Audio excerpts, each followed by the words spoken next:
is that we have such a selective and a narrow reading of history.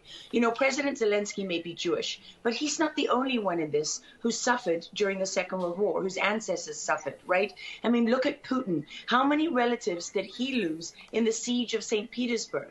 People don't know their history. They don't know what made Vladimir Putin. And I'm not I'm not defending him. I don't need to defend Vladimir Putin. My job as a journalist is to try to understand what is the truth here. I don't like being lied to.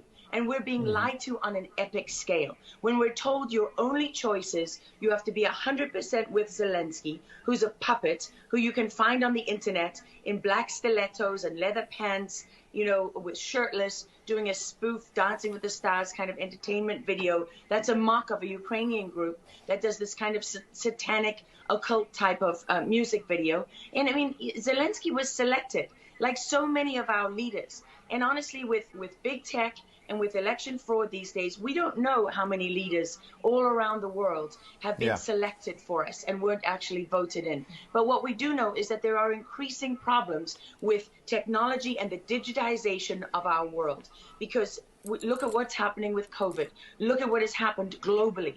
We are fighting the same battles all over the world. To pretend that this war is about Russia and Ukraine is just a barefaced lie. If Putin has been warning for 15 years that he is not going to stand by while the globalists take over the world, build bioweapons facilities and whatever else they're doing in Ukraine, Ukrainian oligarchs. Ukraine has been a center of money laundering for, you know, many of the leaders in this country for how long? Billions of US dollars have been laundered through Ukraine, and we say nothing about it. These are our tax dollars. I mean, before the impeachment trial, had you ever heard of anyone in the United States, I mean, us bringing in foreign governments to the White House for anti-corruption training?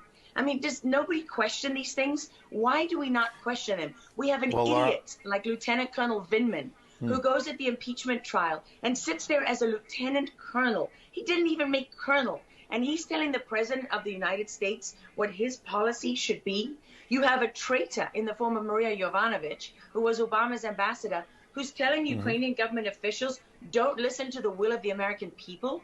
Don't listen to the election results. We are the true leaders of America. I mean, and then people object when the woman isn't even fired. She's given a cushy job for life at Georgetown University at the expense of the U.S. taxpayer. And we're told that the president of the United States cannot say to his foreign counterparts, you know, that we want you to look into something. But Joe Biden, he can withhold as much aid as he wants to. I mean, there's so much hypocrisy and dishonesty here.